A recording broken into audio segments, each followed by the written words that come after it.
Hello student, स्वागत है हमारे चैनल बीएससी एजुकेशन लेक्चर्स में। तो यहाँ पे हम पढ़ रहे हैं BSc first year major minor math second paper अपना, ठीक है। यूनिट 4 स्टार्ट हो गई है। इसके पहले हमने आप लोगों के लिए रैखिक अवकल समीकरण का व्यापक समीकरण बताया था और इनको कैसे सॉल्व करना है वो भी बताई थी मेथड, ठीक है। और ये क्वेश्चन भी हम सॉल्व कर चुके हैं। ये अपना क्वेश्चन सेकंड है। Solve that 1 + y² + x minus E raise to the power -10 inverse y dy upon dx is equal to 0। तो जैसा कि आप लोग को पता है इसका सहायक समीकरण क्या होता है, ठीक है। तो इसका जो स्टैंडर्ड फॉर्म यानी व्यापक रूप, ठीक है, स्टैंडर्ड फॉर्म होता है। अभी देखो ये dy अपॉन dx के रूप में, लेकिन इसको किस रूप में बनाना पड़ता है, dy upon dx plus P Y is equal to Q. तो यहाँ पे जैसे dy अपॉन dx है तो यहाँ पे इनटू में बाई होना चाहिए था, इसीलिए इसको क्या करेंगे dx अपॉन dy के रूप में बनाएंगे। तो पूरे समीकरण में dx से मल्टीप्लाई कर देते हैं। कैसा होगा, 1 + y², ठीक है, इंटू डी एक्स। पूरे समीकरण में डी एक्स से मल्टीप्लाई कर रहे हैं तो x minus E raise to the power -10 inverse y हो जाएगा। dx कैंसिल हो जाएगा क्योंकि dx कैंसिल हो जाएगा, तो अपना dy इज इक्वल टू 0। तो देखो इसका व्यापक रूप किस रूप में बना रहा है, dx अपॉन dy के रूप में। तो अब देखो यहाँ पे बटे में dy चाहिए पड़ेगा, तो पूरे समीकरण में dy से भाग दे देते हैं।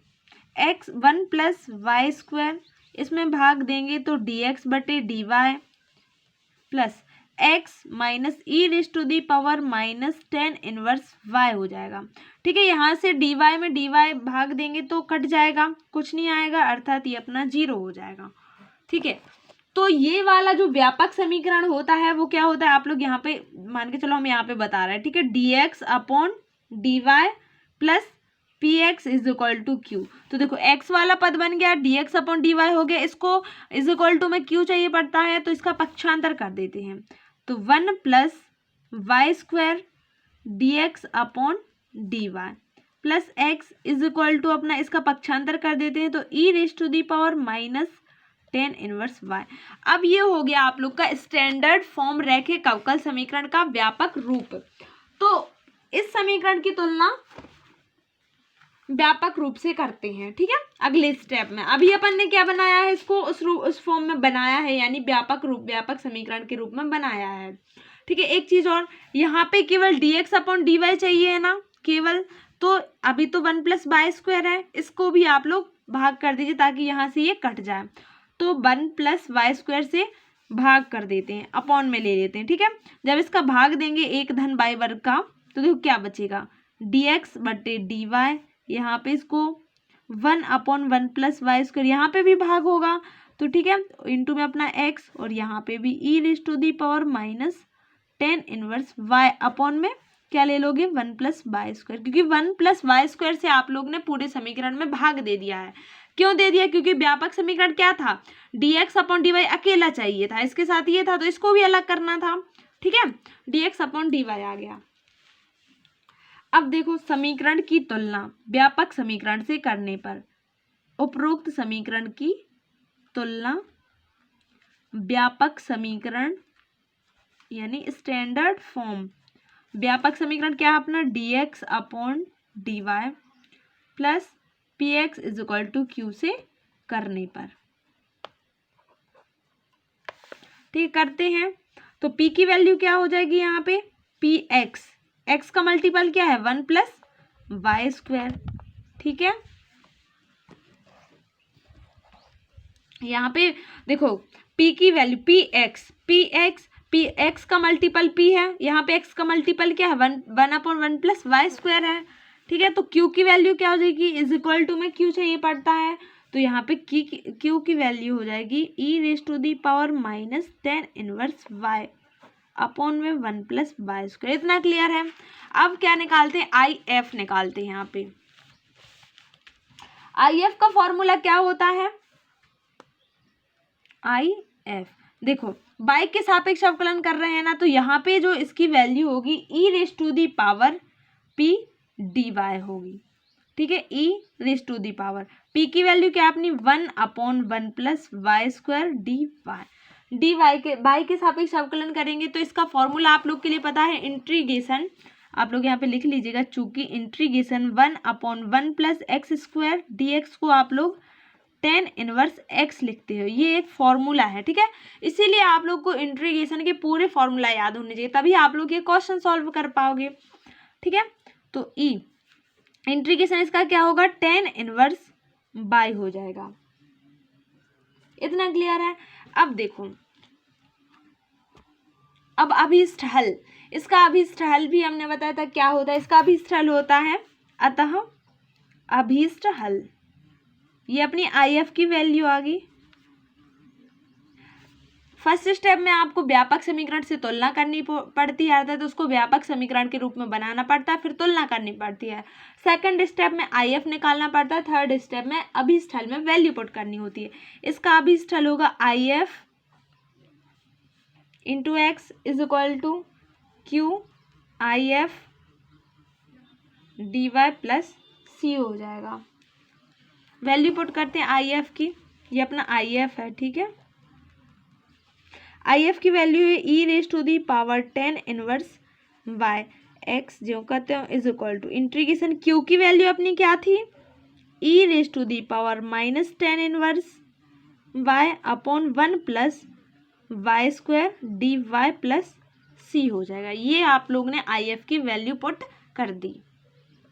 और BSc फर्स्ट ईयर के और वीडियोस देखने के लिए आप लोग चैनल की प्लेलिस्ट पर जाइए, क्रम से क्वेश्चन सॉल्व करवाए गए हैं यूनिट बाय यूनिट। अब इसका इंटीग्रेशन करते हैं, ठीक है। तो अब इसका इंटीग्रेशन करते हैं, इंटीग्रेशन इसको अलग अलग लिख लेते हैं, e⁻tan इनवर्स y अपना dy इनटू में 1 मतलब अलग अलग ऐसे करना है, इंटीग्रेशन 1/1 प्लस वाई स्क्वायर, इसका अलग इंटीग्रेशन dy, ठीक है, प्लस अपना सी हो जाएगा। अलग अलग पद हैं तो अलग अलग इनका इंटीग्रेशन कर लिया, ठीक है। अब देखो इसका EX का तो EX इंटीग्रेशन होता है, तो e⁻tan इनवर्स y हो जाएगा। इसका पुनः अवकलन होगा tan इनवर्स y का, ठीक है। तो यहाँ पे IF देखो, अभी केवल एक चीज मिस्टेक हो गई थी, Q की वैल्यू रखी है, IF की भी वैल्यू यहाँ पे रखनी पड़ेगी, ठीक है। tan इनवर्स y हो जाएगा इंटू dy प्लस सी हो जाएगा। अब इसको आगे सॉल्व करते हैं, -10 देखो आधार समान है, गुणा में घाते क्या हो जाएंगी, जुड़ जाएंगी, तो -tan इनवर्स y प्लस का tan इनवर्स y, ठीक है, आधार समान है, गुणा में घाते जुड़ जाएंगी, अपॉन में 1 प्लस वाई स्क्वायर हो जाएगा, और अपना इंटीग्रेशन dy है, ठीक है यहाँ पे, और अपना जो चल रहा है साथ में वो ले लेते हैं, e⁻tan inverse y into x हो जाएगा। यहाँ पे इंटीग्रेशन e⁻ दोनों से कट जाएगा तो 0 आ जाएगा, 1/1 plus Y square dy plus अपना c चल रहा है, ठीक है। इतना क्लियर है। अब देखो tan inverse y x is equal to e0 की वैल्यू 1, क्योंकि किसी के भी ऊपर पावर अगर 0 की होती है तो उसकी वैल्यू 1 होती है, dy प्लस सी। तो यहाँ पे इंटीग्रेशन का फॉर्मूला फिर से लगा दोगे, क्या होता अभी हमने लगाया था इंटीग्रेशन, चूंकि integration 1/1 plus X square dx is equal to tan inverse x होता है, ठीक है। तो यहाँ पे y के रूप में दिया है, अर्थात इसकी वैल्यू अपनी tan inverse y plus C हो जाएगी, और जो इंटू में चल रहा है वो लिखा रहने देते x इंटू, इसको इस प्रकार से लिख लेते, ये हो जाएगा आप लोग का आंसर। इस प्रकार से आप लोग को व्यापक फॉर्म मतलब जो व्यापक रूप होता है उस रूप में आप लोग को समीकरण को बनाना है। तो यहाँ पे आप लोग ने देखो, आप लोग क्या कर सकते थे कि यहाँ पे आप लोग सोच रहे हो कि dy/dx डायरेक्ट तो दिया था, नहीं डायरेक्ट नहीं दिया था, क्योंकि यहाँ पे p के रूप में नहीं दिया था ना, कुछ x या y के मल्टीपल में दिया हुआ था तो आप लोग डायरेक्ट ले लेते, लेकिन यहाँ पे नहीं दिया हुआ है, इसीलिए हम लोग ने क्या किया, पहले तो dx से पूरे समीकरण में मल्टीप्लाई कर दिया, मल्टीप्लाई किया तो इसमें तो हो गया, लेकिन यहाँ dx से dx कैंसिल हो गया। फिर इसके बाद देखो जब dy/dx में नहीं बन रहा तो अपन सोचो कि dx/dy में बनेगा, तो फिर यहाँ से dy में भाग दे दिया dy का पूरे समीकरण में, ठीक है। अब देखो जो व्यापक रूप होता है वो dx/dy अकेला चाहिए पड़ता है, लेकिन इसमें 1 प्लस वाई स्क्वायर था, साथ में इसको भी हटाना था, इसीलिए 1 प्लस वाई स्क्वायर का पूरे समीकरण में भाग दे दिया। तो आगे आप लोग को केवल 3-4 स्टेप याद रखने हैं। कौन कौन से? फर्स्ट स्टेप, पहले तो व्यापक रूप में समीकरण को बनाना पड़ेगा। सेकंड स्टेप में आप लोग को IF निकालोगे, IF निकालने के बाद अभीष्ट हल निकालोगे। अगर dx/dy के रूप में निकाल रहे हो तो आप लोग को क्या करना पड़ेगा, एक्स का मल्टीपल अभी इस हल में करना पड़ेगा, एक्स आई एफ, ठीक है। और यदि D by upon D x में करते तो यहाँ पे बाई के मल्टीपल में लेना पड़ता, ठीक है। बाई यहाँ पे अभी एक्स इंटू आई एफ लिया है, और अगर आप लोग एक्स के सापेक्ष करते D by upon D x लेते तो क्या करते, यहाँ पे बाई लेते, ठीक है। आप लोग इसकी जस्ट पहले वाली वीडियो देखिए, आप लोग के डाउट क्लियर हो जाएंगे। थैंक यू, मिलते हैं नेक्स्ट वीडियो में।